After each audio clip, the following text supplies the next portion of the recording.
की शिवरात्रि एक पर विचार करना कि शंकर भगवान की शिवरात्रि साधना की रात्रि होती है। शंकर भगवान की शिवरात्रि एक आराधना की रात्रि होती है।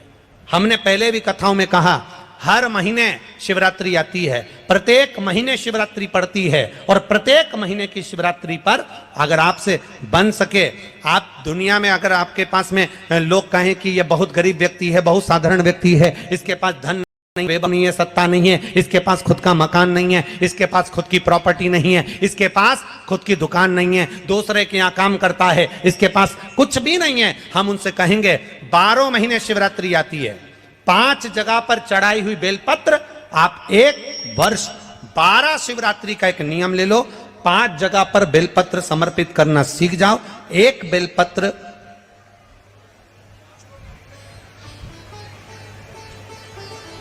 ये शिवलिंग, ये जलाधारी, बहुत ध्यान से देखना, ये चरण जहां से जल नीचे गिरता है, गणेश जी का स्थान, कार्तिकेय जी का स्थान, ये हस्तकमल माता पार्वती जी का हाथ हस्तकमल, शिवलिंग भगवान शंकर का स्थान। ऊपर से जो एक एक बूंद जल शिवलिंग के ऊपर गिर रहा है, शंकर भगवान की 5 बेटियां जया, विषहरा, शामरीबारी, दौतली, देव, बीच में जो एक मोटी सी लाइन है वो शंकर भगवान की छोटी लड़की, क्या नाम है? अशोक सुंदरी। ये पूरे शिवलिंग का वर्णन।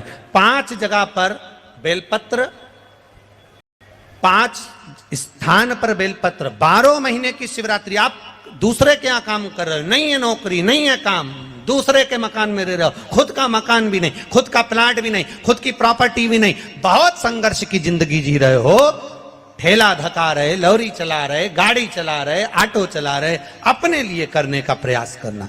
घर में जितने सदस्य हैं, 12 महीने शिवरात्रि आती है, एक बेलपत्र अशोक सुंदरी वाली जगह पर, डंडी का मुंह नीचे की ओर, दूसरी बेलपत्र माता पार्वती जी के हस्त कमल पर। ये 2 पत्ती जो होती है, इस पत्ती के 2 भाग शिवलिंग के बीच में हो। तीसरी बेलपत्र भगवान शंकर के शिवलिंग पर, डंडी का भाग आपके विपरीत दिशा में हो, विपरीत दिशा में।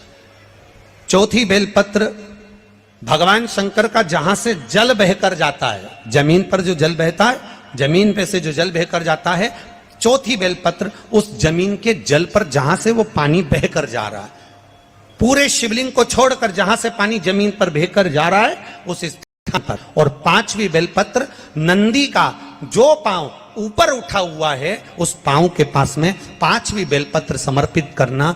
एक शिवरात्रि से लेकर 12 शिवरात्रि जो 1 वर्ष तक कर लेता है, 1 वर्ष अपनी कड़ी मेहनत के साथ में मेहनत पूरी करना। और ये 5 बेलपत्र हर महीने जो शिवरात्रि आती है उस पे समर्पित करना प्रारंभ कर दीजिए और मेहनत करना प्रारंभ कर दीजिए। आपको आपके कर्म का फल मिलेगा। साल भर के अंदर आप अच्छे बनकर बैठ सकते हैं।